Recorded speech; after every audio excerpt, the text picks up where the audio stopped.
Hello guys, TNPSC agriculture officer எக்ஸாம்க்கு prepare பண்ணிட்டு இருக்கீங்களா நீங்கள்? அப்போது இந்த வீடியோவை மிஸ் பண்ணாமல் பாருங்கள். ஸோ யூனிட் 9 அக்ரிகல்ச்சரல் மார்க்கெட்டிங்கில் இருந்து மட்டும் 20 கொஷின்ஸ் இயர்லி வருது. ஐ மீன் ஏஓ எக்ஸாம்ஸில். அதில் டோட்டல் பேப்பரில் பார்த்தீங்கன்னா 10% ஆஃப் வெயிட்டேஜ் இந்த யூனிட்லேருந்து மட்டும் அவங்க கொடுக்குறாங்க. ஸோ இந்த ஒரு யூனிட்டை ஸ்மார்ட்டாக ப்ரிப்பேர் பண்ணாலே உங்கள் ஸ்கோரில் பெரிய டிஃப்ரென்ஸ் க்ரியேட் பண்ண முடியும்.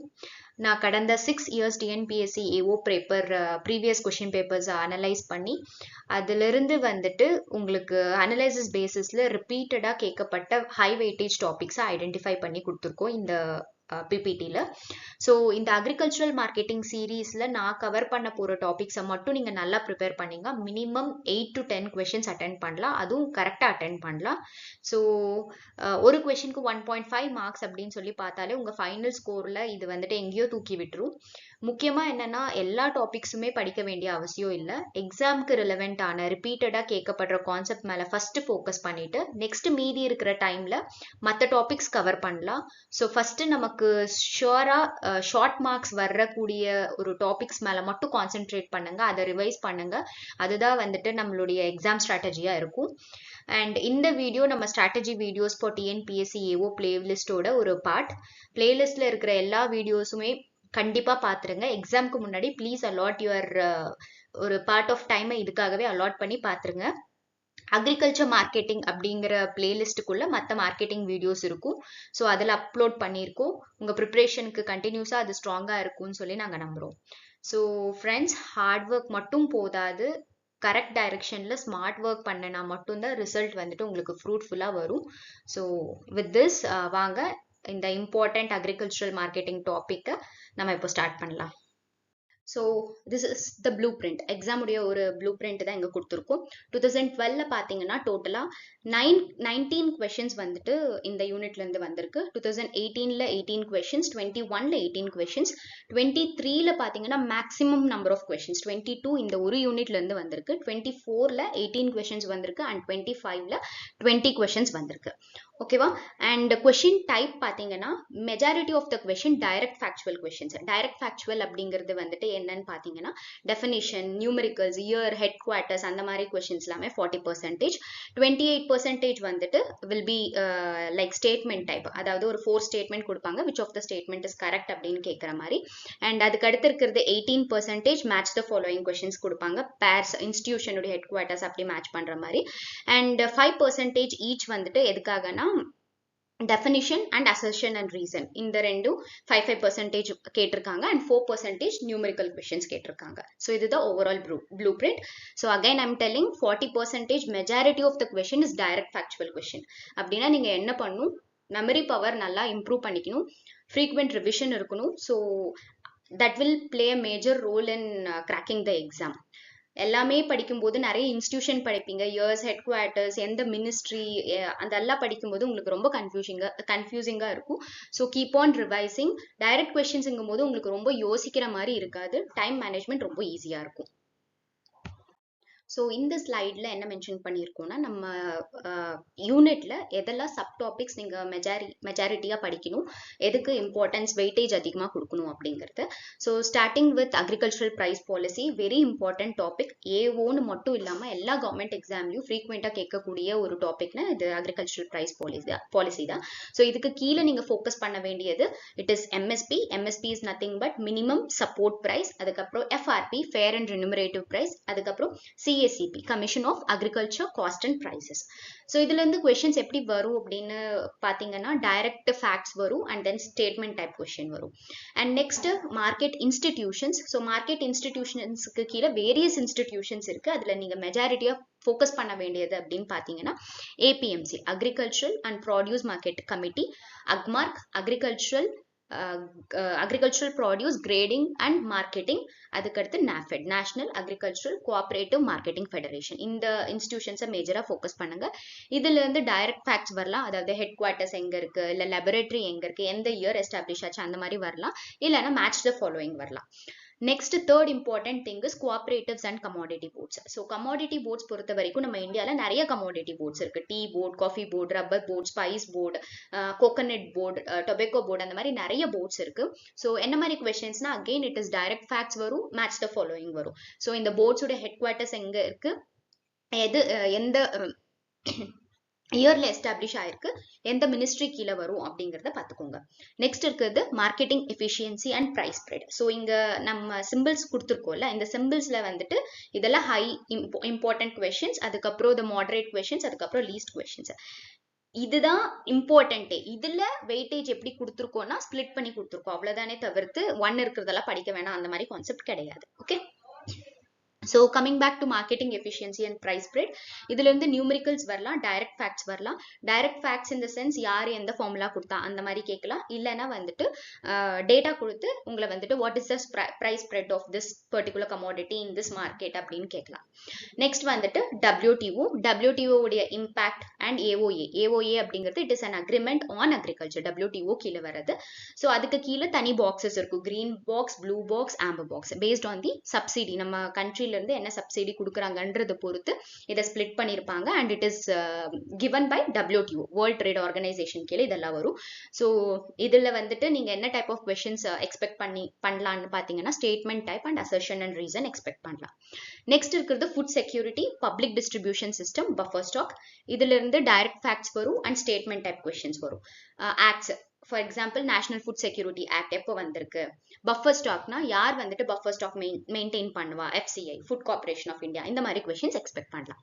Next warehouses. வேர்ஹவுசஸ் கீழே ரெண்டு, சென்ட்ரல் வேர்ஹவுஸ் வரும், அதுக்கப்புறம் ஸ்டேட் வேர்ஹவுஸ் வரும்.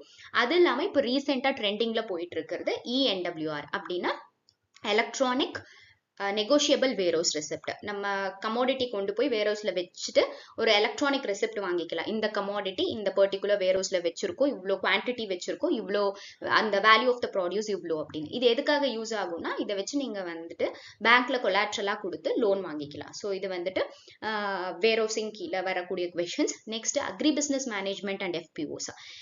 இதுல இருந்து கொஸ்டின் கேட்க நிறைய சான்சஸ் இருக்கு, because it is a newer topic. FPOs வந்துட்டு 2020ல இருந்து கவர்மெண்ட் ஸ்கீம் போயிட்டு இருக்கு, அதாவது ஜெனரேஷன் ஆஃப் நியூ FPOs அப்படின்னு.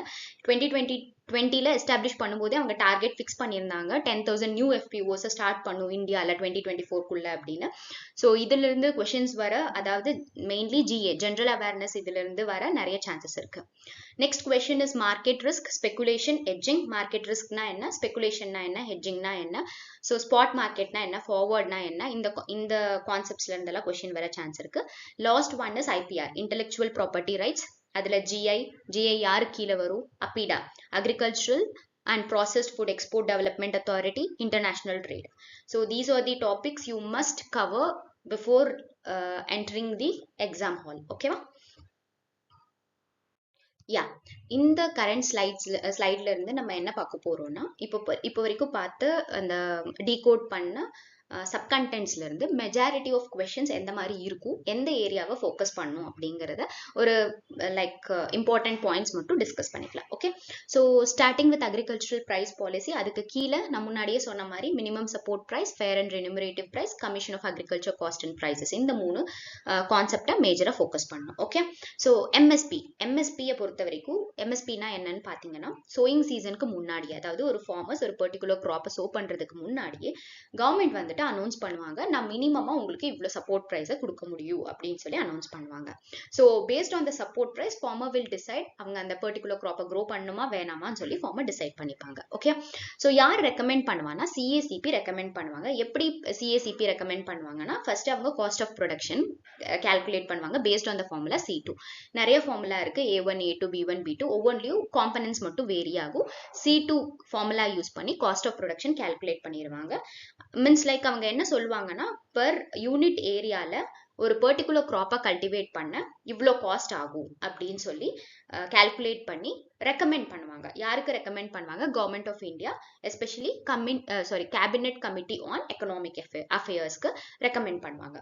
So it is up to CCA தான் ஃபைனலைஸ் பண்ணுவாங்க, இந்த காஸ்ட் ஓகேவா, இந்த மினிமம் சப்போர்ட் ப்ரைஸ் ஓகேவான்னு சொல்லி they will announce it. CACP announce பண்ணாத, இட் வில் ஜஸ்ட் ரெக்கமெண்ட் மட்டும்தான் பண்ணும். கேபினெட் கமிட்டி தான் they will announce it. Okay, அதுவே எஃப்ஆர்பிக்கு வரும்போது FRP is fair and remunerative price. முன்னாடி ஸ்டாச்சுட்டரி மினிமம் பிரைஸா இருந்துச்சு, இப்போ அதை ரீநேம் பண்ணி ஃபேர் அண்ட் ரெனுமரேட்டிவ் பிரைஸ் அப்படின்னு சொல்லி சொல்றாங்க. ஸோ எம்எஸ்பிக்கும் எஃப்ஆர்பிக்கும் என்ன டிஃபரன்ஸ்? எதுக்கு எஃப்ஆர்பி அப்படின்னு பார்த்தீங்கன்னா டோட்டலா 24 கிராப்ஸ்க்கு எம்எஸ்பி அனௌன்ஸ் பண்ணிட்டு இருக்காங்க. சுகர் கேனுக்கு மட்டும் எஃப்ஆர்பி அனௌன்ஸ் பண்றாங்க. ஏன் சுகர் கேனுக்கு மட்டும் எஃப்ஆர்பி, ஏன் எம்எஸ்பிக்கு கீழே வரல அப்படின்னு கேட்டீங்கன்னா, because sugarcane is having a very lesser self life ரொம்ப கம்மியா இருக்கும். sugarcane harvest பண்ண உடனே இண்டஸ்ட்ரி கொண்டு போனா மட்டும்தான் அவங்களால சுகர் சிரப், அதாவது சுகர் ஜூஸ் எக்ஸ்ட்ராக்ட் பண்ணி அதுல இருந்து சுகர் ப்ரொடக்ஷன் பண்ண முடியும். ஹார்வெஸ்ட் பண்ணதுக்கு அப்புறமா அப்படியே விட்டுட்டாங்கன்னா எண்ட்ல வந்துட்டு ரெட் ராட் இன்ஃபெஸ்டேஷன் வர ஆரம்பிச்சிடும். நீங்களே பொங்கல்ல ஆயுத பூஜையில வீட்டுல கொண்டு வரும்போது பாப்பீங்க, எண்ட்ஸ்ல மட்டும் ரெட் கலரா ரெட் ராட் வரும். ஸோ செல்ஃப் லைஃப் ரொம்ப கம்மியா இருக்கிறதுனால சுகர் கேனுக்கு மட்டும் எஃப்ஆர்பி அனௌன்ஸ் பண்றாங்க.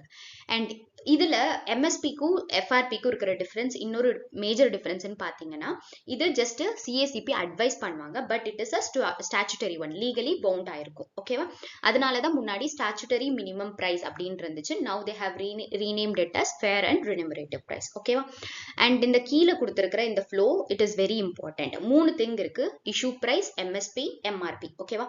இஷ்யூ பிரைஸ் அப்படிங்கிறது நம்ம ரேஷன் கடையில எல்லாம் கன்சியூமர்ஸ் போய் வாங்கும்போது நம்ம கட்டுவோம்ல, அந்த பிரைஸ் தான் issue price. It is also called as fair price, ரொம்ப கம்மியான லெவல்ல இருக்கும். MSP minimum support price already discuss பண்ணிட்டோம். இது எப்போ கவர்மெண்ட் வந்துட்டு ஃபார்மர்ஸ் கிட்ட இருந்து வாங்கும்போது கொடுக்கறது எம்எஸ்பி. எம்ஆர்பி நம்ம எல்லா கமாடிட்டி என்ன பர்ச்சேஸ் பண்ணாலும் பின்னாடி எம்ஆர்பி போட்டிருப்பாங்க. மேக்ஸிமம் ரீட்டைல் பிரைஸ், ஒரு ரீட்டைல் ஷாப்ல விற்கணும்னா மேக்ஸிமமா இந்த பிரைஸுக்கு தான் விற்கணும்னு சொல்லி அனௌன்ஸ் பண்றது. Consumer pays while purchasing from a retail shop. ஓகேவா? ஸோ இஷ்யூ பிரைஸ்க்கு அடுத்து எம்எஸ்பிக்கு அடுத்து எம்ஆர்பி. ஓகே, மினிமமா இருக்கிறது இஷ்யூ பிரைஸ், மேக்ஸிமமா இருக்கிறது வந்துட்டு எம்ஆர்பி. ஓகே, கன்ஃபியூஸ் ஆயிக்காதீங்க. Next, moving on to market institutions. So market institutions கீழ மேஜரா ஃபோக்கஸ் பண்றது APMC, AGMARK and then NAFED, DMI. Okay, CACP, Commission of Agriculture Cost and Prices என்ன பண்ணுவாங்க? They will recommend MSP, minimum support price recommend பண்ணுவாங்க. Okay, they do not approve, they only recommend. யார் approve பண்ணுவாங்க? Committee, Cabinet Committee on Economic Affairs பண்ணுவாங்க. Okay, நான் ஏன் இதை இத்தனை வாட்டி சொல்றேன்னா இது ரொம்ப இம்பார்ட்டன்ட் கொஸ்டின், ஸோ அதனால. Okay, next APMC, agricultural produce market committee. So APMC அப்படிங்கிறது என்னன்னா, நம்ம நார்மல் ட்ரெடிஷ்னல் மார்க்கெட்டிங்கை விட இது டிஃப்ரெண்டா இருக்கும். ஏபிஎம்சியில எல்லாமே ரெகுலேட்டடா இருக்கு. These are called as regulated markets. ரெகுலேட்டட்னா என்னன்னா completely under government control. Public intervention இருக்கும். Public is nothing but government. Government வந்துட்டு கம்ப்ளீட்டா ரூல்ஸ் ரெகுலேஷன்ஸ் எல்லாமே ப்ரீசெட்டா வச்சிருப்பாங்க. அந்த ரூல்ஸ் ரெகுலேஷன்ஸ் ஃபாலோ பண்ணி தான் இவங்க மார்க்கெட்டிங் பண்ணணும். அண்ட் இன்னொரு அட்வான்டேஜ் என்னன்னா, இதுல எந்த ஒரு பிரைவேட் ட்ரேடரோ மிடில் மேனோ ஃபார்மர்ஸை எக்ஸ்ப்ளாய்ட் பண்ண முடியாது.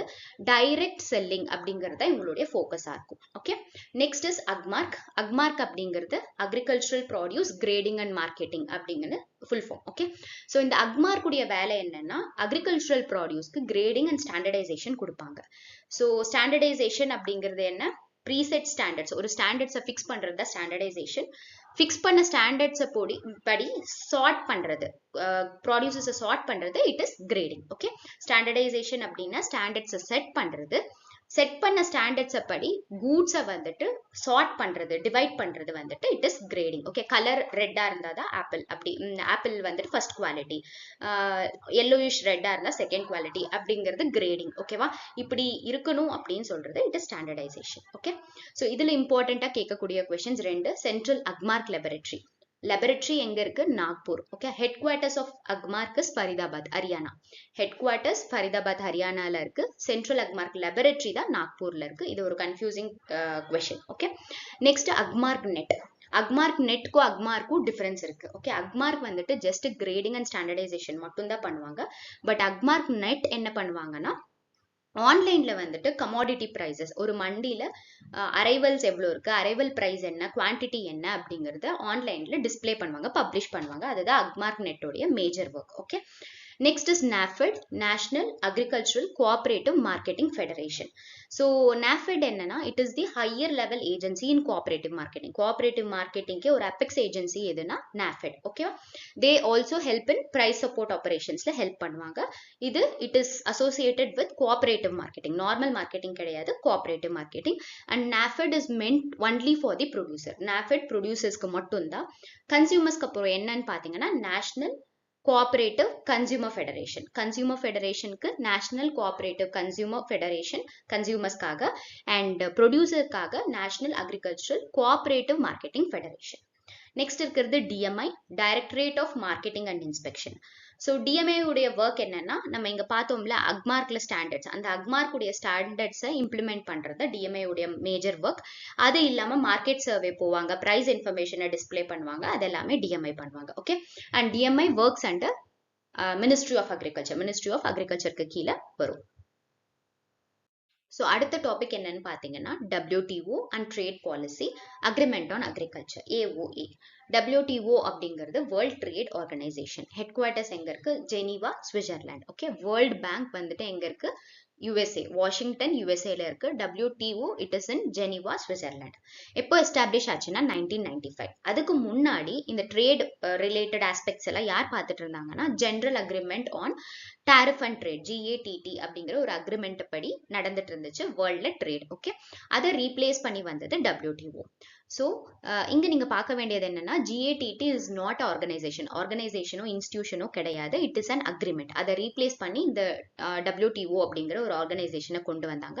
எப்போ கொண்டு வந்தாங்கன்னா 1995. அதுக்கு கீழே அக்ரிமெண்ட் ஆன் அக்ரிகல்ச்சர் அப்படின்னு ஒரு அக்ரிமெண்ட் இருக்கு. ஸோ இந்த அக்ரிமெண்ட் ஆன் அக்ரிகல்ச்சர் அப்படிங்கிறது என்னன்னா ஒரு கண்ட்ரி பர்டிகுலரா அக்ரிகல்ச்சருக்கு எவ்வளோ சப்சிடி கொடுக்கலாம் அப்படின்னு சொல்லி WTO ரெக்கமெண்ட் பண்றது தான் இந்த agreement on agriculture. So according to WTO 10% developing கண்ட்ரீஸ்க்கு கொடுக்கணும், 5% ஃபார் டெவலப்டு கண்ட்ரீஸ் கொடுக்கணும். பெர்சன்டேஜ் எதை பொறுத்து இருக்குன்னா டோட்டல் ப்ரொடக்ஷன் வேல்யூவை பொறுத்து இருக்கும். ஒரு கண்ட்ரியோட அக்ரிகல்ச்சரல் ப்ரொடக்ஷன் வேல்யூல 10% டெவலப்பிங் கண்ட்ரீஸ் கொடுக்கலாம், சப்சிடியா கொடுக்கலாம் ஃபார்மர்ஸ்க்கு, அண்ட் 5% வந்துட்டு டெவலப்டு கண்ட்ரீஸ் சப்சிடியா கொடுக்கலாம். ஓகே, ஸோ ஏன் இப்படி பிரிக்கிறாங்க? சப்சிடி கொடுத்தா என்ன தப்பு அப்படின்னு சொல்லி நீங்க யோசிக்கலாம். Subsidy is different from loan. Subsidy அப்படிங்கிறது நான் ரீபேயபிள், கவர்மெண்ட் வந்துட்டு அவங்களுடைய கான்ட்ரிபியூஷன் கொடுக்கறது, அதை ரீபே பண்ண தேவையில்லை. பட் லோன் அப்படிங்கிறது ஃபார்மர் வாங்கினதுக்கு அப்புறமா they have to repay it along with some rate of interest. இன்ட்ரெஸ்டோட சேர்த்து திருப்பி கட்டணும். ஸோ லோன் கொடுக்கறது it will not impact on the trade. ட்ரேட்ல எந்த ஒரு இம்பாக்டும் இருக்காது. பட் சப்சிடி வந்துட்டு it will have a major impact on trade. For example இப்போ USA capital intensive country, அவங்க கிட்ட நிறைய கேபிட்டல் இருக்கு. அவங்க என்ன பண்ணுவாங்கன்னா கேபிட்டலை ஃபுல்லா சப்சிடியா ஃபார்மர்ஸ்க்கு நாங்க கொடுத்துறோம், நீங்க ப்ரொடக்ஷன் பண்ணி சேல் பண்ணிக்கோங்க அப்படின்னு சொல்லி சொன்னாங்கன்னா ஓவர் ப்ரொடக்ஷன் ஆயிரும். அவங்க ஓவர் ப்ரொடக்ஷன் பண்ணி லெஸ்ஸர் பிரைஸ்ல அவங்களால வந்துட்டு மார்க்கெட்டிங் பண்ண முடியும். அப்படி பண்ணும்போது இந்தியாவில் இருக்கிற ஃபார்மர்ஸ் யாரெல்லாம் அந்த கல்டிவேட் பண்றாங்களோ அந்த பர்டிகுலர் கமாடிட்டி அவங்கள இம்பாக்ட் பண்ணும், வேர்ல்ட் ட்ரேடு டிஸ்டார்ட் ஆகும். அதனாலதான் WTO இதை ஃபிக்ஸ் பண்றாங்க. ஓகே, ஸோ இதுக்கு கீழே 3 பாக்ஸஸ் கொடுத்துருப்பாங்க, green box, blue box, amber box. இதுக்கு மீனிங் என்னன்னா எவ்வளோ ட்ரேட் டிஸ்டார்ட் ஆகுதோ அதை பொறுத்து இந்த பாக்ஸஸ்ல பிரிப்பாங்க. ஓகே, ஸோ கிரீன் பாக்ஸ் அப்படிங்கிறது நோ டிஸ்டார்ஷன் ஆஃப் ட்ரேட். இந்த சப்சிடி கொடுக்க இதுக்கு கீழே வர்ற சப்சிடிஸ் கொடுத்தா டிஸ்டார்ஷன் ஆஃப் ட்ரேடு நடக்காது அப்படின்னு சொல்லி சொல்றாங்க. ஆம்பர் பாக்ஸ்ல டிஸ்டார்ஷன் ஆஃப் ட்ரேட் அதிகமா நடக்கும். ஓகே, இந்த சப்சிடிஸ்லாம் நீங்க கொடுத்துட்டே இருந்தீங்கன்னா ஃபுல்லா டிஸ்டார்ட் ஆகும் ட்ரேட் அப்படின்னு சொல்லி சொல்றது. Blue box is nothing but amber box with restriction. ஓகேவா, again blue box is nothing but amber box with restriction. Amber பாக்ஸ்ல இருக்கிற அதே ஒரு சப்சிடிஸ் தான், ஆனா அதுக்கு ரெஸ்ட்ரிக்ஷன் வச்சிருப்பாங்க ப்ளூ பாக்ஸ்ல. ஸோ கிரீன் பாக்ஸ்ல no distortion, blue box, amber box with restriction, so minimal distortion இருக்கும். and amber box அப்படிங்கிறது they will have a higher distortion in the trade. okay, so blue box green box க்கு கீழே என்னெல்லாம் வரும்னா it is decoupled from production, அதாவது ப்ரொடக்ஷனுக்கு டைரக்டா associate ஆகாத subsidies, research and எக்ஸ்டென்ஷனுக்கு கொடுக்குற சப்சிடிஸ், ஃபுட் செக்யூரிட்டி ப்ரோக்ராம்ஸ்க்கு கொடுக்குற சப்சிடிஸ், என்விரான்மெண்டல் ப்ரோக்ராம்ஸ்க்கு அண்ட் டிசாஸ்டர் ரிலீஃப் பேமெண்ட்ஸ், இதெல்லாமே கிரீன் பாக்ஸ்க்கு கீழே வரும். இதெல்லாம் கவர்மெண்ட் வந்துட்டு கொடுக்கலாம், ப்ரொவைட் பண்ணலாம். அண்ட் ஆம்பர் பாக்ஸுக்கு கீழே என்னெல்லாம் வரும்னா aggregate measure of support. Aggregate measure of support அப்படிங்கிறது கீழே கொடுத்துருக்காங்க பாருங்க. டைரக்டா பெனிஃபிட் கொடுக்கறது ஃபார்மர்ஸ்க்கு, எந்த டாக்ஸும் கட்ட தேவையில்ல, மார்க்கெட் சப்போர்ட் ப்ரைஸும் நாங்கள் கொடுத்துட்றோம், சப்போர்ட்டும் கொடுத்துட்றோம், டைரக்ட் பேமெண்ட்டும் கொடுத்துட்றோம், நீங்க அதுக்கு டாக்ஸும் கட்ட தேவையில்ல அப்படின்னு சொல்றது அக்ரிகேட் மெஷர் ஆஃப் சப்போர்ட். இது வந்துட்டு ட்ரேடை டிஸ்டார்ட் பண்ணும். நெக்ஸ்ட் இந்தியாவில் எம்எஸ்பி கொடுக்கறது ட்ரேடை டிஸ்டார்ட் பண்ணும். இன்புட் சப்சிடி கொடுக்கறது, டைரக்ட் ப்ரொடக்ஷன் சப்போர்ட் கொடுக்கறது, எந்த ஒரு லிமிட்டும் இல்லாம எல்லாத்துக்குமே சப்போர்ட் கொடுக்கறது will come under amber box. Amber பாக்ஸ்ல மேஜரா டைரக்ட் பெனிஃபிட் டிரான்ஸ்ஃபர், ஃபார்மர்ஸ்க்கு டைரக்டா பெனிஃபிட் வர்ற மாதிரி டிரான்ஸ்ஃபர் பண்ற எல்லா அமௌண்ட்டுமே எல்லா சப்சிடியுமே ட்ரேடை டிஸ்டார்ட் பண்ணும். And next blue box. Blue box நம்ம முன்ன சொன்ன அதே எல்லாமே வரும், இந்த திங்ஸ் எல்லாமே வரும், ஆனா லிமிட்டிங் ஃபேக்டர் இருக்கும். நீங்க பர் ஏக்கருக்கு இவ்வளோதான் கொடுப்போம், நீங்க இவ்வளோ லேண்ட் ஏரியா வச்சிருந்தாதான் நாங்க இந்த சப்சிடி கொடுப்போம், மினிமம் 2 cow வச்சிருந்தா இந்த சப்சிடி வாங்கிக்கலாம் அப்படின்னு சொல்றது ப்ளூ பாக்ஸ். எல்லாருக்குமே கொடுக்க மாட்டாங்க, ரெஸ்ட்ரிக்ஷனோட ஒரு சில பேரை மட்டும் கான்சென்ட்ரேட் பண்ணி கொடுப்பாங்க, அதுதான் blue box. Okay. And GI, geographical indication, இதுக்கு கீழே தான் வருமா அப்படின்னு கேட்டீங்கன்னா ஜியோகிராபிக்கல் இண்டிகேஷன் அப்படிங்கிறது WTOக்கு கீழே வராது, அது தனி TRIPS, trade related intellectual property rights, அதுக்கு கீழே போயிடும். ஓகே. WTOக்கு கீழே agreement on agriculture, agreement on அக்ரிகல்ச்சருக்கு கீழே இந்த 3 பாக்ஸஸ் இருக்கு. இந்த 3 பாக்ஸஸ்ல எந்த சப்சிடி எந்த பாக்ஸு கீழே வரணும் அப்படிங்கிறத ஃபோக்கஸ் பண்ணிக்கோங்க, அவ்வளோதான். ஓகே. அண்ட் இங்கே டி மினிமிஸ் அப்படிங்கிறது it is nothing but minimum percentage of subsidy that can be provided by a country. ஒரு கண்ட்ரி எவ்வளோ மினிமமாக சப்சிடி கொடுக்க முடியும் அப்படிங்கிறத de minimis. In this slide, we will focus on marketing functions, utilities and market types. இதுக்கு கீழே மேஜரா utilities பார்க்குறோம், integration பார்க்குறோம், and then market types பார்க்குறோம். எல்லாமே இதுக்குள்ளேயே வந்துருமா, எல்லாமே சொல்லிட்டேனா அப்படின்னா கண்டிப்பா கிடையாது. ஜஸ்ட் இம்பார்ட்டண்டா எதெல்லாம் ஃபோக்கஸ் பண்ணுமோ அது மட்டும் தான் இந்த ஸ்லைட்ல நான் கொடுத்துருக்கேன். ஓகே. ஸ்டார்டிங் வித் யூட்டிலிட்டிஸ், மேஜரா வந்துட்டு 4 யூட்டிலிட்டி இருக்கு. இங்க 3 மென்ஷன் பண்ணியிருக்கேன், ஆனா 4 யூட்டிலிட்டிஸ் இருக்கு. Okay. First is place utility. Place utility is created by transportation. Transport பண்றதுனால வர்றதா பிளேஸ் யூட்டிலிட்டி. உங்களுக்கு புரியுற மாதிரி சொல்லணும்னா பிஃபோர் தட் யூட்டிலிட்டினா என்ன? So utility is the power of a commodity to satisfy the human want. ஒரு இண்டிவிஜுவல் வந்துட்டு அந்த கமாடிட்டியை கன்சியூம் பண்ணும்போது எவ்வளோ சாட்டிஸ்ஃபேக்ஷன் அவங்களுக்கு கிடைக்குது அப்படிங்கிறது தான் we call it as utility.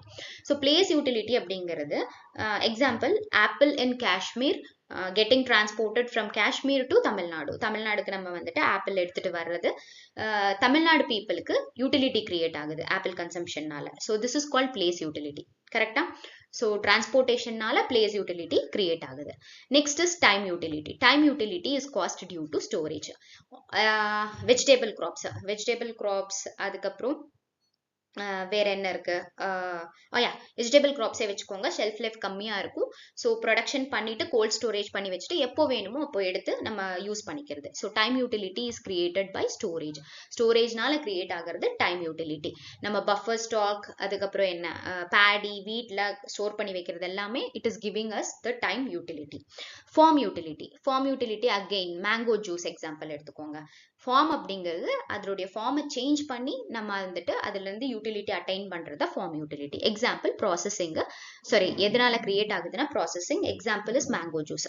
Mango shelf life ரொம்ப கம்மியா இருக்கும். ஸோ மேங்கோல இருந்து ஜூஸ் போட்டு வச்சுட்டோம்னா எப்போ வேணுமோ அப்போ அதை கன்சியூம் பண்ணிக்கலாம். So converting mango to mango juice, there is a form utility அப்படிங்கிறது.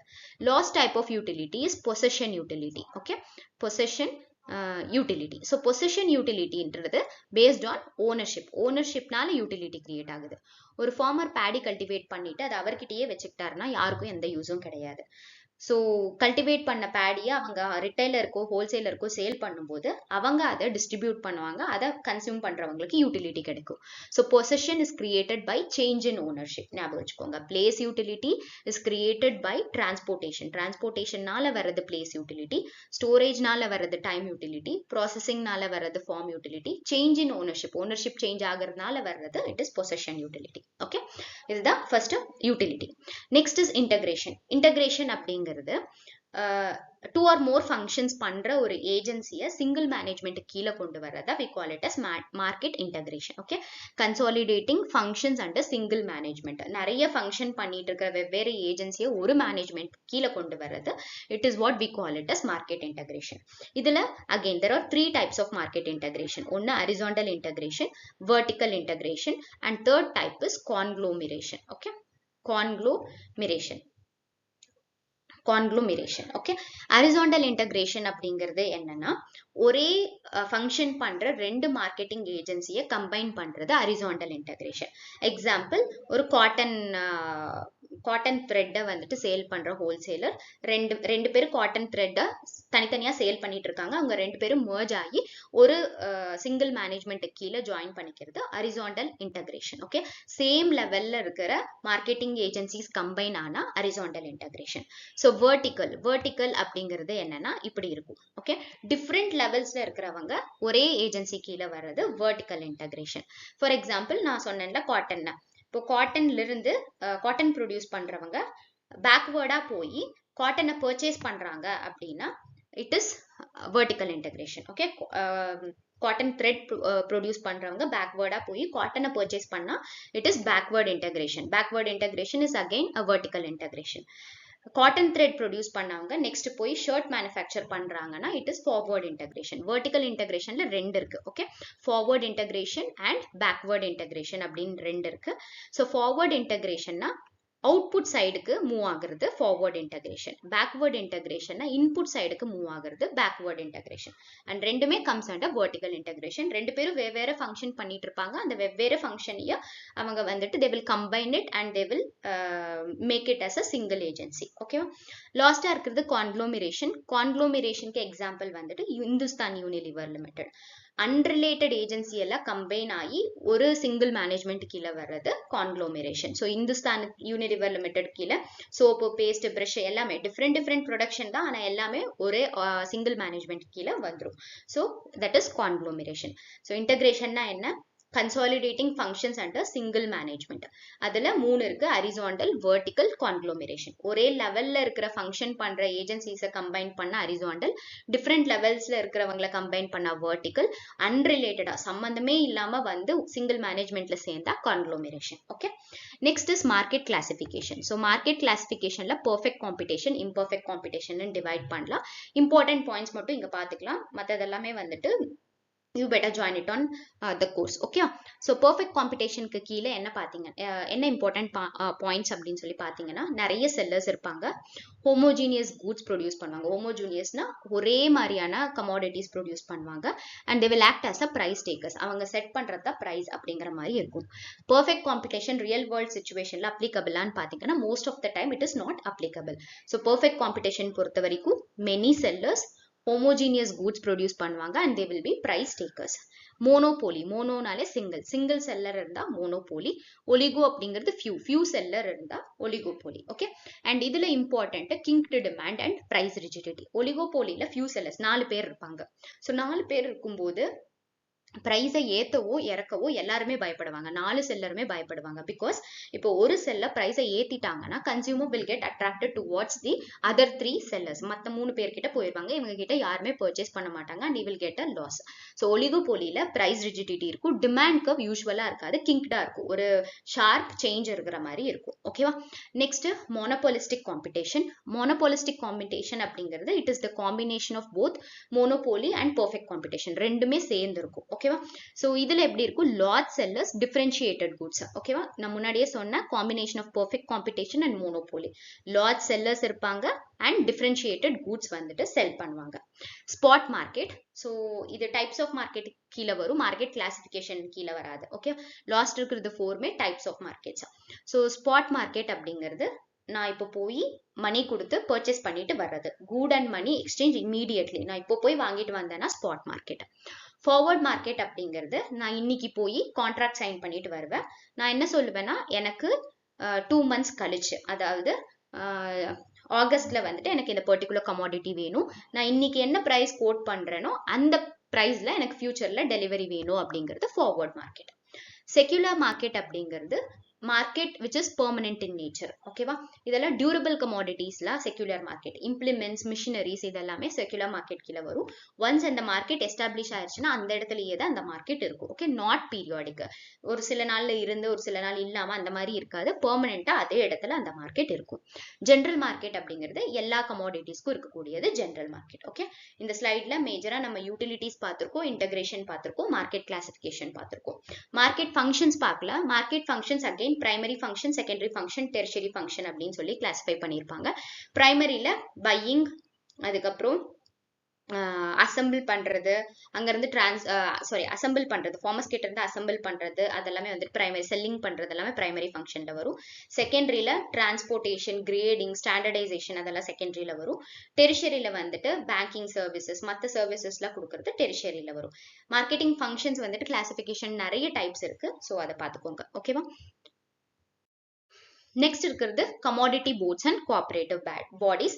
இதுல மோஸ்டா நீங்க match the following type question expect பண்ணலாம். And coffee board headquarters Karnataka, பெங்களூர்ல இருக்கு. Tea board Kolkata, West Bengal. Rubber board Kottayam, Kerala.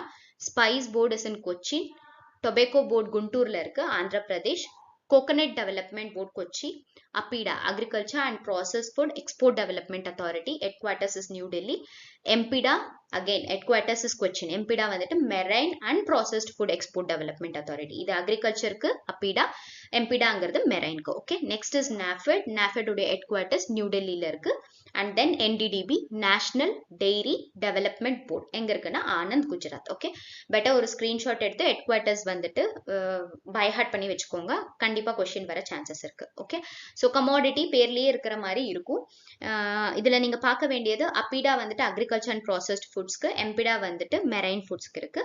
NAFED வந்துட்டு கோஆபரேட்டிவ் மார்க்கெட்டிங்க்கு அபெக்ஸ் பாடி, ஏற்கனவே பார்த்திருக்கோம். NDDB national dairy development board, டெய்ரிக்காக இருக்கிறது. Okay, and white revolution is associated with NDDB தான். Okay, milk ப்ரொடக்ஷனுக்கு வர்றது.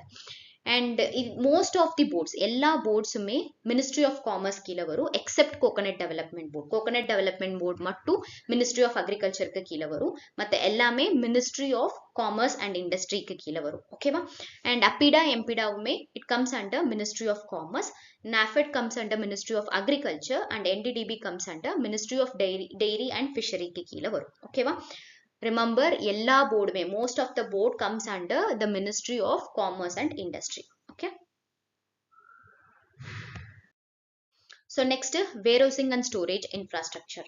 So warehousing ன்னு பார்க்கும்போது ரெண்டு warehousing இருக்கு, central warehousing and state warehousing. இதுல கீ பாயிண்ட் என்னன்னா, எல்லாத்துலயுமே சென்ட்ரல்ல வந்துட்டு அதுக்கப்புறம் ஸ்டேட் அப்படின்னு சொல்லி தானே நம்ம படிச்சிருப்போம். வேர்ஹவுசிங்ல மட்டும் ஆப்போசிட்டா இருக்கும். ஃபர்ஸ்ட் வேர்ஹவுசிங் வந்துட்டு ஒரு ஸ்டேட் வேர்ஹவுசிங். ஸ்டேட்ல வேர்ஹவுசிங் ஸ்டார்ட் பண்ணாங்க பீகார்ல 1956ல. அதுக்கு அடுத்துதான் சென்ட்ரல்ல வேர்ஹவுசிங் அப்படின்னு சொல்லி 1957ல வந்துச்சு.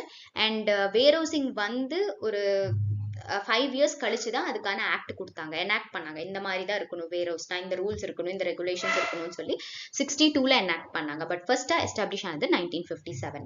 So central warehouse it comes under central government. இது state warehouse comes under state government.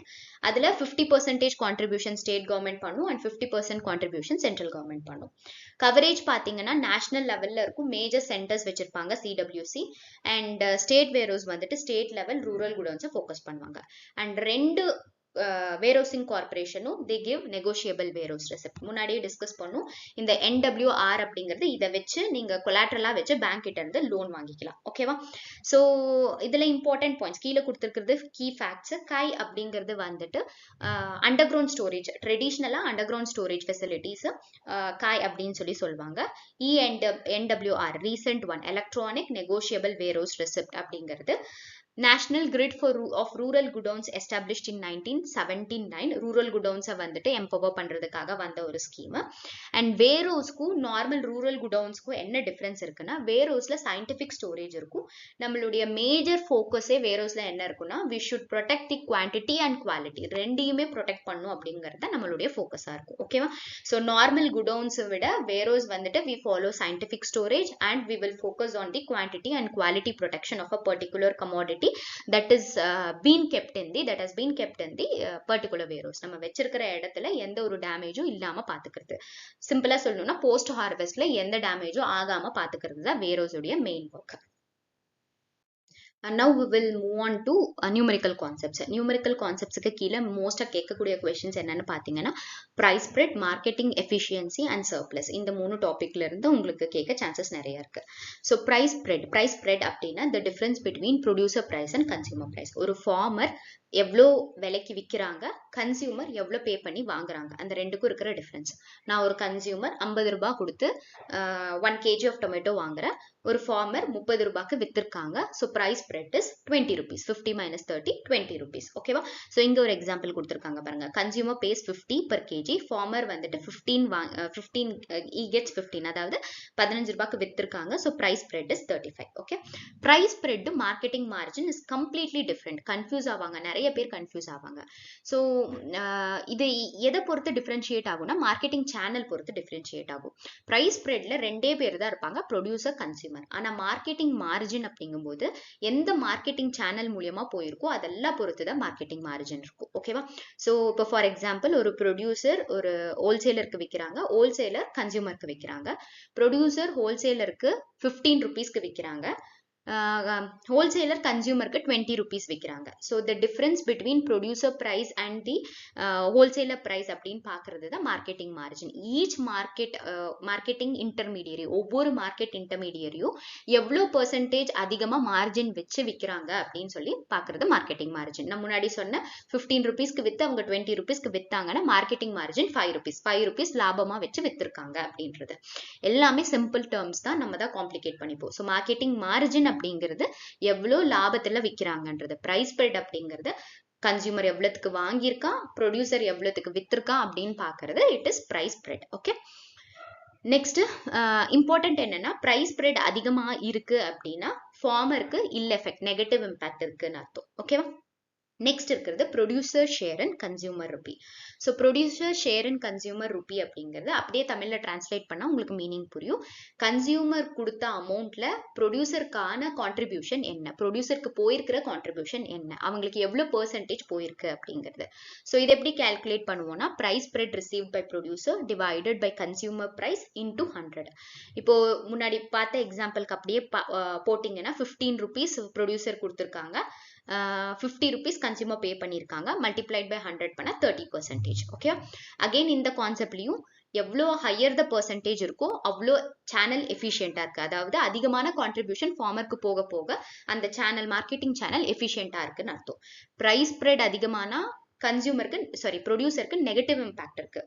அதுவே producer share and consumer rupee அதிகமானா ப்ரொடியூசர் ஃபார்மருக்கு பாசிட்டிவ் இம்பாக்ட் இருக்கு. ஓகே, இதுல நெகட்டிவ் இம்பாக்ட், இதுல பாசிட்டிவ் இம்பாக்ட்.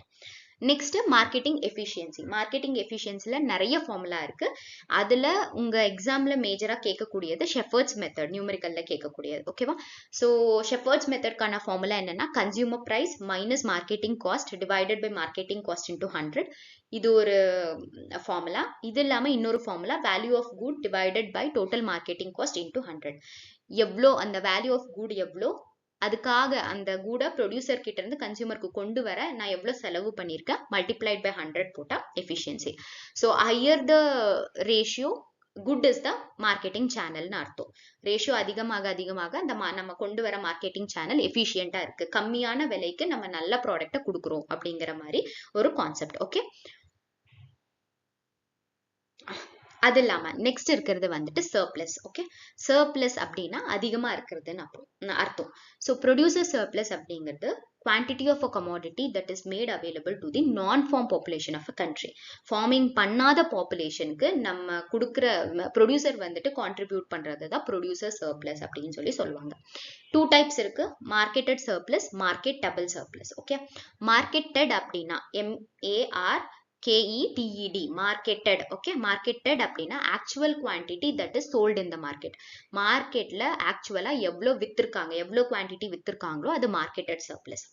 மார்க்கெட்டபிள் சர்ப்ளஸ்னா கன்சம்ஷனுக்கு போக ப்ரொடக்ஷனுக்காக எவ்வளோ கமாடிட்டி மார்க்கெட்டுக்கு போக ரெடியா இருக்கோ அது marketable surplus. Okay, it is the difference between production quantity and the consumption quantity. Consumption எதுக்காக, அவங்க ஹவுஸ் ஹோல்ட் கன்சம்ஷனுக்காக, இல்ல ஃபீடுக்காக, சீடுக்காக, லேபர்ஸ்க்கு கொடுக்கறதுக்காக, ஃபார்ம் யூஸ் வேற ஏதாவது யூஸ்க்காக அவங்க எடுத்து வைக்கிறது கன்சம்ஷன் பர்பஸ். 100 kg ப்ரொடியூஸ் பண்ணி 20 kg கன்சம்ஷனுக்காக எடுத்து வச்சு 80 ரெடியா இருந்துச்சுன்னா மார்க்கெட்டபிள் சர்ப்ளஸ். ஓகே, அந்த 80ல எவ்வளவு வித்திருக்காங்க, அப்படின்னு பாக்குறது மார்க்கெட்டட் சர்ப்ளஸ். ஓகே, எப்பவுமே மார்க்கெட்டட் சர்ப்ளஸ் வந்துட்டு இட் ஷுட் பி பெரிஷபிள் கமாடிட்டிஸ்க்கு ரெண்டுமே ஈக்குவலா இருக்கும். மார்க்கெட்டட் மார்க்கெட்டபிள் ரெண்டுமே ஈக்குவலா இருக்கும். ஃபார் எக்ஸாம்பிள் இப்போ நீங்க டொமேட்டோவே எடுத்துக்கோங்க. டொமேட்டோ ரொம்ப ஸ்டோர் பண்ணி வைக்க முடியாது. ஃபார்மர் வந்துட்டு ஒரு கேஜி எடுத்துட்டு மற்றது எல்லாமே மார்க்கெட் கொடுத்துருவாங்க. ஓகேவா? ஸோ பெரிய டிஃபரன்ஸ் இருக்காது. ஆனா மார்க்கெட்டட் மார்க்கெட்டபிளை விட அதிகமா இருந்துச்சுன்னா we call it as distress sale. இவ்வளவு குவான்டிட்டி விற்கலாம், பட் ஆனா அவங்க என்ன பண்றாங்க, தன்னுடைய கன்சம்ஷனுக்கே இல்லாம அவங்களுடைய செல்ஃப் நீட்ஸ்க்கே இல்லாம எல்லாத்தையும் கொண்டு போய் வித்துடுறாங்க. ஸோ அந்த மாதிரி பண்ணும்போது there is a forced sale which is called as distress sale அப்படின்னு சொல்லி சொல்றாங்க. இது ஒரு இம்பார்ட்டன்டான question. When marketed surplus is more than marketable surplus there is a distress sale. ஓகேவா? நம்ம ஃபோர்ஸ் பண்றோம் ஃபார்மருக்கு அவங்களுடைய கன்சம்ஷனுக்கு கூட வைக்காம எல்லாத்தையுமே கொண்டு போய் வித்துடுறாங்க அப்படிங்கிற மீனிங். அடுத்த டாபிக் பாத்தீங்கன்னா food security, public distribution system PDS and buffer stock. Okay, இதுக்கான நார்ம்ஸ். ஸோ ஃபுட் செக்யூரிட்டிக்கு கீழே ரீசெண்டாக இந்த நேஷனல் ஃபுட் செக்யூரிட்டி ஆக்ட் இது ரொம்ப கேட்க சான்சஸ் அதிகமாக இருக்கு. ஸோ நேஷனல் ஃபுட் செக்யூரிட்டி அப்படிங்கிறது என்ன, எல்லா பீப்புளுக்கும் எல்லா டைப் ஆஃப் அதாவது ஒரு ஹெல்த்தி ஃபுட் வந்துட்டு எப்பவுமே ஆக்சசபிள் இருக்கணும். ஆல் டைம் எல்லா பீப்புளுக்குமே there should be a access to a healthy food ஆக்சஸ்க்கு இருக்கணும் அப்படிங்கிறது ஃபுட் செக்யூரிட்டி. ஓகே, ஸோ இந்த ஃபுட் செக்யூரிட்டி ஆக்டுக்கு கீழே இதனுடைய சாலியன்ட் ஃபீச்சர்ஸ் என்னென்னு பார்த்தீங்கன்னா 75% ஆஃப் ரூரல் பாப்புலேஷனை அவங்க கான்சென்ட்ரேட் பண்ணும் அண்ட் 50% ஆஃப் அர்பன் பாப்புலேஷன். ஒரு ரூரல் வில்லேஜ்ல 100 மெம்பர்ஸ் இருந்தாங்கன்னா மினிமமா 75 மெம்பர்ஸ்க்காவது அவங்க ஃபுல்ஃபில் பண்ணும். அதே மாதிரி ஒரு அர்பன்ல பாத்தீங்கன்னா 50% ஆஃப் தி பாப்புலேஷனுக்கு இந்த ஆக்ட் மூலியமா தே ஷுட் கெட் பெனிஃபிட்டட் அப்படிங்கிறது இவங்களுடைய கவரேஜ். ஸோ சப்சிடைஸ்டு ரைஸா இருந்தா 3 rupees per kgக்கு கொடுக்குறாங்க. ஸோ சப்சிடி ரேட் எப்படி இருக்குன்னா பிரைஸ் 3 rupees per kg, வீட் 2 rupees per kg and coarse கிரைனா இருந்தா 1 rupee per kg கொடுக்குறாங்க. மேஜரா இது எப்படி மூவ் ஆகும்னு பாத்தீங்கன்னா பப்ளிக் டிஸ்ட்ரிபியூஷன் சிஸ்டம், நம்ம ஃபேர் பிரைஸ் ஷாப் அதாவது ரேஷன் கடையை மூலமா தான் கொடுப்பாங்க. And they focus on the targeted public distribution system, அதாவது பிலோ பாவர்ட்டி லைனை தான் அவங்க ஃபோக்கஸ் பண்றாங்க. Okay, so national food security act எந்த இயர்ல வந்திருக்கு, கவரேஜ் எப்படி இருக்கு, எந்த சப்சிடைஸ்டு ரேட்ல ரைஸ், வீட் அண்ட் கோர்ஸ் கிரைன் கொடுக்குறாங்க அப்படிங்கிறத மட்டும் மேஜரா ஃபோக்கஸ் பண்ணி பார்த்துக்கோங்க. Next FCI, food corporation of India. So FCI தான் பஃபர் ஸ்டாக்கை மெயின்டைன் பண்ணுவாங்க. பஃபர் ஸ்டாக் அப்படிங்கிறது இஸ் நத்திங் பட் ஒரு பர்டிகுலர் குவான்டிட்டி ஆஃப் கமாடிட்டியை ஸ்டாக்ஸாக வச்சுப்பாங்க. எய்தர் அதை பீப்புளுக்கு பப்ளிக் டிஸ்ட்ரிபியூஷன் சிஸ்டம்க்கு கொடுக்கறதுக்காக இருக்கலாம், இல்லைன்னா நம்மளுடைய வார், ட்ரவுட், ஃபெமைன் இல்லை ஒரு அன்எக்ஸ்பெக்டட் ஈவெண்ட் வரும்போது நம்மளுடைய பீப்புளுக்கு ஃபுட் அவைலபிலிட்டி இருக்கணும் அப்படிங்கிறதுக்காக இருக்கலாம். என்ன ரீசன் வேணா இருக்கலாம், ஆனால் ஸ்டாக் வச்சிருப்பாங்க. ஸோ இப்போ நான் சொன்ன மாதிரி ஆப்ரேஷனல் ஸ்டாக் அதுக்கப்புறம் ஸ்ட்ராட்டஜிக் ரிசர்வ் அப்படின்னு ரெண்டா பிரிச்சு வச்சுப்பாங்க. ஆப்ரேஷனல் ஸ்டாக் அப்படிங்கிறது டே டு டே ஆப்ரேஷனுக்காக பப்ளிக் டிஸ்ட்ரிபியூஷன் சிஸ்டம்க்கு அவங்களுக்கு கொடுக்கறதுக்காக ரேஷன் கடைக்கு சப்ளை பண்றதுக்காக வச்சிருக்கிறது ஆப்ரேஷனல் ஸ்டாக். ஸ்ட்ராட்டஜிக் ரிசர்வ் அப்படிங்கிறது எமர்ஜென்சி ரிசர்வ். ஒரு நாளைக்கே ஃப்ளட் வந்துருச்சு, ஒரு ஏரியால வந்துட்டு ஃபுட் இல்லாம இருக்காங்கன்னா அப்போ அதை எடுத்து கொடுப்பாங்க, அது ஸ்ட்ராட்டஜிக் ரிசர்வ். மினிமமா இவ்வளவு மெயின்டைன் பண்ணணும்னு சொல்லி பஃபர் ஸ்டாக் நார்ம்ஸ் இருக்கு. ரைஸ் பாத்தீங்கன்னா ஆப்ரேஷனல் ஸ்டாக்கை 13.6 மெட்ரிக் டன்ஸ் மெயின்டைன் பண்ணும், ஸ்ட்ராட்டஜிக்கா 5.4. அதாவது on an average 19 metric tonnes வந்துட்டு ரிசர்வா வச்சிருந்திருக்கணும். அதுவே வீட்டுக்கு பாத்தீங்கன்னா 13.8 metric tonnes for operational stock, 2 metric tonnes strategic ரிசர்வ்க்கு வச்சிருக்கணும். டோட்டலா 15.8 மெட்ரிக் டன்ஸ் வந்துட்டு நம்ம பஃபர் ஸ்டாக்ல மெயின்டைன் பண்ணணும். ஓகேவா? அடுத்து இருக்கிறது FCI, food corporation of India. இவங்க என்ன பண்ணுவாங்க, ப்ரொக்யூர் பண்ணுவாங்க அனௌன்ஸ் பண்ண MSP பிரைஸ்ல அண்ட் ஆல்சோ ப்ரொக்யூர்மெண்ட் பிரைஸ்ல கூட ப்ரொக்யூர் பண்ணுவாங்க, ஸ்டோரேஜ் பண்ணுவாங்க, டிஸ்ட்ரிபியூட் பண்ணுவாங்க. இவங்க இதெல்லாம் பண்றதுனால பெனிஃபிட் என்ன, பிரைஸ் ஸ்டெபிலிட்டி இருக்கும். ஓகேவா? ஸோ இப்போ ஒரு ஃப்ளட் வந்துருச்சு, ஸ்டாக்கே மெயின்டைன் பண்ணல, அப்போ வேற யாரு ஸ்டாக் மெயின்டைன் பண்ணிருக்காங்களோ அவங்க கோட் பண்றதா பிரைஸா இருக்கும். பிரைஸ் ஃபிளக்சுவேஷன்ஸ் அதிகமா இருக்கும். ஸோ அந்த மாதிரி சுச்சுவேஷன்ல நம்ம கவர்மெண்ட் கிட்ட வந்துட்டு ஸ்டாக் இருந்துச்சுன்னா அந்த ஸ்டாக்கை ரிலீஸ் பண்ணும்போது பிரைஸை ஸ்டேபிள் பண்ணி அந்த பிரைஸை கண்ட்ரோல் பண்றதுக்கு it is a very good thing to do. ஓகேவா? அண்ட் முன்னாடியே பார்த்தா அதே தான் கீழே வந்துட்டு கொடுத்துருக்கேன். இஷ்யூ ப்ரைஸும் MSPயும் ஒன்று கிடையாது. ஓகேவா? இஷ்யூ ப்ரைஸ் அப்படிங்கிறது ரேஷன் கடையில் ஒரு கன்சியூமர் வாங்கக்கூடிய ப்ரைஸ். MSP அப்படிங்கிறது கவர்மெண்ட் அனௌன்ஸ் பண்ணக்கூடிய ப்ரைஸ், ஃபார்மர் விற்கக்கூடிய ப்ரைஸ் தான் MSP. Okay, and issue price will always be less than MSP. MSPயை விட இஷ்யூ ப்ரைஸ் கம்மியாக இருக்கும். Next topic is agri business, FPOs and entrepreneurship. ஓகேவா? இதுல நீங்க மேஜரா FPOs நல்லா ஃபோக்கஸ் பண்ணுங்க. ஓகே, ஸோ இதுக்கு கீழே FPOனா என்ன? It is a legal entity which works under farmer producer company. ஒரு 10ல இருந்து மேக்ஸிமம் 200 மெம்பர்ஸ், 200 ஃபார்மர்ஸ் அவங்களுடைய செல்ஃப் இன்ட்ரெஸ்ட்ல வந்து ஒரு ஆர்கனைசேஷன் ஸ்டார்ட் பண்ணுவாங்க. எதுக்கு FPOவை ரீசெண்ட் டைம்ஸ்ல கவர்மெண்ட் ப்ரொமோட் பண்றாங்கன்னா, instead of an individual farmer, ஒரு இண்டிவிஜுவல் ஃபார்மருக்கு கம்பேர் பண்ணும்போது ஒரு குரூப் ஆஃப் ஃபார்மர்ஸா இருக்கும்போது they will have a better bargaining power, better access to technology. ஒரு புதுசா டெக்னாலஜி வந்திருக்குன்னா ஆக்சஸ் பண்ண ஈஸியா இருக்கும், இன்புட் அவுட்புட் டீல்ஸ் ஈஸியா இருக்கும். இந்த மாதிரி நிறைய அட்வான்டேஜஸ் இருக்கிறதுனால தான் இதை ப்ரொமோட் பண்ணிட்டு இருக்காங்க. ஸோ 2022ல இந்த ஸ்கீம் வந்திருக்கு. அவங்களுடைய டார்கெட் என்னவா இருந்துச்சுன்னா 2024க்குள்ள 10,000 FPOs ஸ்டார்ட் பண்ணுன்றது தான் அவங்க டார்கெட்டா இருந்துச்சு. ஸோ யார் இதை சப்போர்ட் பண்றாங்கன்னா SFAC, small farmers agribusiness consortium வந்துட்டு சப்போர்ட் பண்றாங்க. எந்த விதத்துல அப்படின்னு பாத்தீங்கன்னா minimum of 15 lakhs per FPO. ஒரு FPO ஃபார்ம் ஆகுதுன்னா 15 lakhs வரைக்கும் கிராண்ட் கொடுத்து அந்த FPOவை ரன் பண்ண வைக்கிறாங்க. இதுக்கு கிரெடிட் கேரண்டி யார் கொடுக்குறாங்கன்னா national cooperative development corporation, NCDC, national cooperative development corporation கொடுக்குறாங்க. ஓகேவா? ஸோ மெயின் பர்பஸ் ஆல்ரெடி நம்ம டிஸ்கஸ் பண்ணிட்டோம். அதுக்கடுத்து இருக்கிறது ஃபார்ம்ஸ் ஆஃப் பிஸ்னஸ் ஆர்கனைசேஷன். என்னென்ன ஃபார்ம்ஸ் இருக்கு? இது நீங்க யூஜில படிக்கும்போது நல்லாவே படிச்சிருப்பீங்க. First sole proprietorship. Sole proprietorship அப்படிங்கிறது ஒரு இண்டிவிஜுவல் அவங்க ஓன் பிஸ்னஸ் ஸ்டார்ட் பண்றது. ஒரு ஓனர் இருப்பாங்க. என்ன கடன் ஆனாலும், லயபிலிட்டி மீன்ஸ் கடன், ஓகே, டெப்ட், என்ன டெப்ட் ஆனாலுமே he will be the sole responsible. சிம்பிளா இருக்கும். அவன் தான் ஓனர், அவன் எடுக்கிறது தான் decision. So he will be the decision maker and எந்த ஒரு ப்ராஃபிட்டையும் ஷேர் பண்ண தேவையில்லை. பார்ட்னர்ஷிப் அப்படிங்கிறது 2 to 20 மெம்பர்ஸ் ஜாயின் பண்றது. பார்ட்னர்ஷிப் டீட் இருக்கும். 2 to 20 மெம்பர்ஸுமே சேர்ந்து தான் will be liable for that particular debt. Next cooperative society. So cooperative சொசைட்டிங்கிறது பீப்புள் வாலண்டியரா வந்து ஜாயின் பண்றது. ஸோ இங்க அவங்க என்ன ஃபோக்கஸ் பண்ணுவாங்கன்னா டெமோக்ராட்டிக் மேனேஜ்மெண்ட் ஃபோக்கஸ் பண்ணுவாங்க. டெமோக்ராட்டிக் மேனேஜ்மெண்ட்னா of the people, by the people, for the people அப்படிங்கிற கான்செப்ட்ல ஃபோக்கஸ் பண்ணுவாங்க.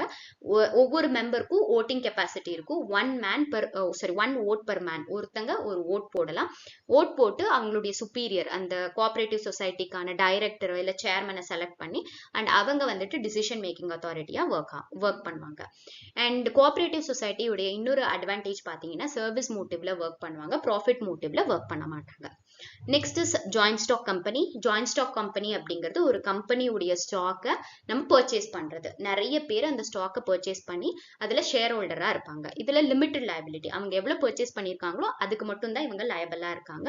So it is a legal entity. Okay, and cooperative சொசைட்டியுடைய டிஸ்அட்வான்டேஜ். ஓகே, இங்க நம்ம பார்த்தோம்ல கோஆபரேட்டிவ் சொசைட்டி, அதோடைய மேஜர் டிஸ்அட்வான்டேஜ் என்னன்னு பாத்தீங்கன்னா லேக் ஆஃப் சீக்ரெசி மெயின்டைன் பண்ண மாட்டாங்க. One of the principle of cooperative society என்னன்னு பாத்தீங்கன்னா பிரின்சிபல் ஆஃப் பப்ளிசிட்டி. யார் லோன் வாங்கியிருக்காங்க, எவ்வளோ வாங்கியிருக்காங்க, எவ்வளோ டியூரேஷனுக்கு வாங்கியிருக்காங்க, ஒரு சொசைட்டியுடைய டோட்டல் நெட் வர்த் என்ன அப்படிங்கிற எல்லா இன்ஃபர்மேஷனும் ஓப்பன்லி அவைலபிளா இருக்கும். அதுதான் it is one of the disadvantages of கோஆபரேட்டிவ்ஸ். ஓகே, இதை தாண்டி நீங்க பார்க்க வேண்டிய, கான்சென்ட்ரேட் பண்ண வேண்டிய டாபிக்ஸ் என்னன்னு பாத்தீங்கன்னா SWOT analysis. It stands for strength, weakness, opportunity and threat. Threat can also be replaced with challenges அப்படின்னு சொல்லலாம். Next agripreneurship. அக்ரிப்ரோனர்ஷிப்னா innovative startup in the field of agriculture. அக்ரிகல்ச்சர்ல ஒரு புது ஸ்டார்ட் அப் கொண்டு வராங்கன்னா we call it as agripreneurship. Next comparative cost advantage. இந்த concept கொடுத்தது டேவிட் ரிகார்டோ. ஸோ இது ஒரு தனி தியரி. இதை எக்ஸ்பிளைன் பண்ணணும்னா உங்களுக்கு ஒரு தனி கிளாஸே போடணும். ஸோ கம்பேரிட்டிவ் காஸ்ட் அட்வான்டேஜ் அப்படிங்கிறது என்ன பார்த்தீங்கன்னா, ஒரு கண்ட்ரி ட்ரேட் பண்ணுதோ இல்லை ஒரு ஸ்டேட்டுக்கு நடுவில் ட்ரேட் போயிட்டு இருக்குன்னா அவங்களோட அப்சல்யூட் காஸ்ட்டை வச்சு மட்டும் ட்ரேட் பண்ணக்கூடாது. கம்பேரிட்டிவ் காஸ்ட், ஆப்பர்ச்சுனிட்டி காஸ்ட்டையும் பார்த்து தான் ட்ரேட் பண்ணும் அப்படிங்கிறது comparative cost advantage. Minimum opportunity cost இருக்கிற கமாடிட்டியை ஃபோக்கஸ் பண்ணும் அப்படிங்கிறது. நெக்ஸ்ட் காப் வெப் சைக்கிள். ஸோ இது ஒரு MSc level topic and very interesting topic. Again Cobb web cycle அப்படிங்கிறது என்னன்னா, இப்போ ரீசெண்டாக ஆனியன் ப்ரைஸ், டொமேட்டோ ப்ரைஸ்ல ரொம்ப ஹெவியாக ஃப்ளக்சுவேட் ஆகிட்டு இருக்குல்ல, அந்த மாதிரி ஃப்ளக்சுவேட் ஆகிறது ஸ்டடி பண்ண சைக்கிள் தான் காப் வெப் சைக்கிள். ஓகேவா? So it is the fluctuation of highly fluctuated price and quantity in a particular market. ஒரு பர்டிகுலர் மார்க்கெட்ல ப்ரைஸும் குவான்டிட்டியும் ஃப்ளக்சுவேட் ஆகிட்டே இருக்குன்னா எதனால ஆயிட்டு இருக்குன்னு ஸ்டடி பண்றது தான் cob web cycle. Okay, again it is a broad topic. ஓகேவா? ஸோ இதுல நீங்க மூணா இருக்கும், கன்வர்ஜென்ட், டைவர்ஜென்ட் அப்படிங்கிறது. கன்வர்ஜென்ட்னா elasticity of demand elasticity of சப்ளையை விட அதிகமா இருக்கிறது. டைவர்ஜென்ட் அப்படிங்கிறது elasticity of demand elasticity of சப்ளையை விட கம்மியா இருக்கிறது. ஓகேவா? கன்வர்ஜென்ட்டா இருந்தா கூட ஓகே, ஆனா டைவர்ஜென்ட்டா இருக்கக்கூடாது. Elasticity of demand elasticity of சப்ளையை விட கம்மியா இருக்க கூடவே கூடாது. இந்த மாதிரி இருந்துச்சுன்னா என்ன ஆகும்னா பூம் பெஸ்ட் சைக்கிள்ஸ் இருக்கும். அதாவது அதிகமான பிரைஸ் ஃபிளக்சுவேஷன் இருக்கும். எஸ்பெஷலி நம்ம இப்போ ரீசெண்ட் டேஸ்லயுமே பார்த்துட்டே இருக்கோம். டொமேட்டோ ஆனியன் பொட்டேட்டோல தான் இது மேஜர் ஒரு இம்பாக்டா இருந்துகிட்டு இருக்கு. So that's it for today's class. So நம்ம என்னெல்லாம் பார்த்துருக்கோமோ அதுதான் குவிக்கா ஒரு ரீகேப் பார்த்துட்டு and then we'll move on. So price spreadனா என்ன, difference between consumer price and producer price, numerical question கேட்பாங்க. Producer share and consumer rupee. Producer rupee divided by consumer rupee divided by producer rupee into 100. So இதுல இருந்து numerical question வரும். Next, marketable surplus versus marketed surplus. Marketed அப்படின்னா actual quantity sold in market. Marketable னா production minus consumption. marketable விட அதிகமா இருந்துச்சுன்னா it causes distress sale. இதுல இருந்து வந்துட்டு statement type questions வரும் and இதுல இருந்து கண்டிப்பா ஒரு question வரும். Next, aggregate measure of support WTO கீழ வரும். AMS வந்துட்டு எந்த box கீழ வரும்னு பாத்தீங்கன்னா amber box. இதுல வந்துட்டு direct fact வரும் and then statement type questions வரும். Marketing efficiency, Shepard's method நிறைய வாட்டி கேட்டிருக்காங்க. So focus on that. Buffer stock norms பார்த்துக்கோங்க. Cobweb model and then terms of trade. Cobweb model இருந்து இப்போ elasticity of supply is less than elasticity of demand. What model is this? Convergence model of Cobweb அப்படின்னு சொல்லி அந்த மாதிரி questions வரும். ஓகேவா? And yeah, இந்த ஸ்லைட்ல வந்துட்டு ட்ராப் ஜோன் எங்கெல்லாம் இருக்கும், கன்ஃபியூசிங்கா எதெல்லாம் இருக்கும் அப்படிங்கிறத கம்பேர் பண்ணி காட்டியிருக்கோம். So green box versus amber box. ஓகேவா? கிரீன் பாக்ஸ் அப்படிங்கிறது என்னன்னா that do not distort the ட்ரேடை டிஸ்டார்ட் பண்ணாதது. ஆம்பர் பாக்ஸ்னா ட்ரேடை டிஸ்டார்ட் பண்ணக்கூடியது ஆம்பர் பாக்ஸ். ஆம்பர் பாக்ஸே ரெஸ்ட்ரிக்ஷன் போட்டோம்னா blue box. Marketable surplus, marketed surplus. So marketable surplus, production minus consumption. Marketed surplus, actual quantity sold in the market. MSP, minimum support price. Issue price, fair price shops la kudukkudiya price. Remember, issue price is always less than MSP. MSP விட கம்மியா இருக்கும். Price spread ங்கிறது producer க்கு consumer price க்கு இருக்கிற difference price spread. Marketing margin னா each market intermediary எவ்வளவு margin வச்சு பண்ணிருக்காங்கன்றது marketing margin. Agmark, agricultural produce grading and marketing. So இவங்க grading and standardization மட்டும் தான் focus பண்ணுவாங்க. Agmark net, okay, இது MRK, okay, Agmark net இவங்க என்ன focus பண்ணுவாங்கன்னா daily மண்டி prices, arrivals, எவ்வளோ quantity வந்திருக்கு, இந்தியா முழுக்க இருக்கிற ஒவ்வொரு APMCலையும் என்ன ப்ராசஸ் போயிட்டு இருக்கு அப்படின்னு காட்டுறது Agmark net. எல்லா டேட்டாவுமே பப்ளிஷ் பண்ணிட்டே இருக்காங்க time to time. NAFED, National Agriculture Cooperative Marketing Federation என்ன ஃபோக்கஸ் பண்ணுவாங்க, ப்ரொடியூசர் கோஆபரேட்டிவா ஃபோக்கஸ் பண்ணுவாங்க. NCCF, National Consumer Cooperative Federation, consumer cooperatives focus பண்றது NCCF. ஸ்பாட் மார்க்கெட், நான் இப்போ போய் கூட்ஸ் அண்ட் கமாடிட்டியை பர்ச்சேஸ் பண்ணிட்டு எக்ஸ்சேஞ்ச் பண்ணிட்டு வர்றது, மணி கொடுத்து நான் இப்போ பை பண்ணிட்டு வர்றது ஸ்பாட் மார்க்கெட். ஃபார்வர்ட் மார்க்கெட்னா நான் இன்னைக்கு போய் கான்ட்ராக்ட் போட்டு வந்துருவேன், 2 மாசம் கழிச்சு எனக்கு அந்த கமாடிட்டி வந்துட்டு டெலிவர் ஆகணும், நான் இன்னைக்கு என்ன பிரைஸ் சொல்லியிருக்கேனோ அந்த பிரைஸ்க்கு டெலிவர் ஆகணும், அது forward market. Next is horizontal and vertical integration. இன்டகிரேஷன்னாலே கம்பைன் பண்றது. ஸோ ஒரே லெவல்ல இருக்கிற ஏஜென்சியை கம்பைன் பண்ணா ஹரிசாண்டல் இன்டகிரேஷன், டிஃப்ரெண்ட் லெவல்ஸ்ல இருக்கிறத கம்பைன் பண்ணா vertical integration. So next is previous year question உடைய பேட்டர்ன் ட்ரில்ஸ். ஸோ இது சில ப்ராக்டிஸ் கொஸ்டின் கீழே இருக்கு, மேலே பார்த்துக்கோங்க. CACP full form commission of agriculture cost and prices. Central Agmark laboratory எங்க இருக்கு, நாக்பூர்ல இருக்கு. அண்ட் அக்மார்க் உடைய ஹெட் குவார்ட்டர்ஸ் எங்க இருக்கு, Faridabad, Haryana. So NDDB is located at Anand. NWR க்கு full form என்ன, negotiable warehouse receipt. First warehouse is a state warehouse, central warehouse கிடையாது. 1956ல பீகார்ல எஸ்டாப்ளிஷ் ஆயிருக்கு. பாம்பே காட்டன் மார்க்கெட், இது நம்ம பார்க்கல. இந்த ஆக்ட் எப்போ வந்துச்சுன்னா 1927. WTO 1995ல எஸ்டாப்ளிஷ் ஆனது. கேட்டை ரீப்ளேஸ் பண்ணி வந்தது தான் WTO. ஜியோகிராபிக்கல் இண்டிகேஷன் GI எந்த இதுக்கு கீழே வரும்னு கேட்டாங்கன்னா WTO கிடையாது. நிறைய பேர் கன்ஃபியூஸ் ஆகி WTO போட்டு வருவீங்க. ஜியோகிராபிக்கல் இண்டிகேஷன் அப்படிங்கிறது ட்ரிப்ஸுக்கு கீழே வரும், ட்ரேட் ரிலேட்டட் இன்டெலெக்சுவல் ப்ராப்பர்ட்டி ரைட்ஸ்க்கு கீழே வரும். ஓகேவா? Next marketing loans. Marketing loans அப்படிங்கிறது it is nothing but post harvest loans. நான் இந்த term யூஸ் பண்ணிருக்க மாட்டேன், பட் கான்செப்ட் ஏற்கனவே நம்ம வந்துட்டு டிஸ்கஸ் பண்ணிட்டோம். ஸோ மார்க்கெட்டிங் லோன்ஸ் அப்படிங்கிறது நம்ம ENWR பார்த்தோம்ல, நெகோஷியபிள் வேரோஸ் ரெசிப்டை வச்சு லோன் வாங்கிக்கலாம்னு சொல்லி, அதுதான் marketing loans. It is also called as post harvest loan. இந்த லோன் கொடுக்கறதுனால ஃபார்மர்ஸ் உடைய டிஸ்ட்ரெஸ் சேல் குறையும், ஃபோர்ஸ்ட் சேல் குறைக்கலாம். அலோகேட்டிவ் எஃபிஷியன்சி அப்படிங்கிறது it is also called as pricing efficiency. எவ்வளோ எஃபிஷியன்ட்டா ஒரு கமாடிட்டியை ப்ரொடியூசர் கிட்ட இருந்து கன்சியூமருக்கு கொண்டு வந்து சேர்க்க முடியும், எவ்வளோ கம்மியான பிரைஸ்ல கொண்டு வந்து சேர்க்க முடியும் அப்படிங்கிறது allocative efficiency, which is also called as pricing efficiency.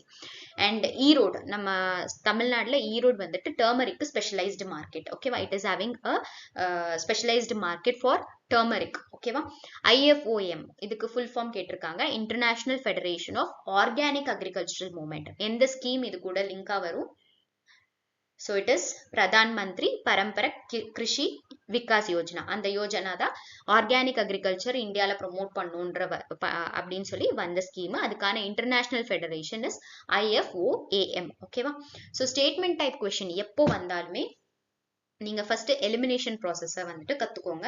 நிறைய கொஸ்டின் சால்வ் பண்ணும்போது இது தானாவே உங்களுக்கு வந்துடும். நிறைய பேர் பண்ற மிஸ்டேக் என்னன்னா, ஸ்டேட்மெண்ட்ஸ் அப்படியே ராவா பார்த்துட்டு அதுல இருந்து வந்துட்டு இது ட்ரூ அது ஃபால்ஸ் அப்படின்னு சொல்றது. அந்த மாதிரி இல்லாம கான்ஃபிடென்ட்டா நீங்க ரீட் அவுட் பண்ணும்போது இது தப்புன்னு தெரியறத எலிமினேட் பண்ணிட்டே வந்தீங்கன்னா ஆட்டோமேட்டிக்கா உங்களுக்கு ஆன்சர் கிடைச்சிடும். இப்போ இங்க கொடுத்துருக்கிற ஸ்டேட்மெண்ட்ஸ்ல பாருங்களேன்.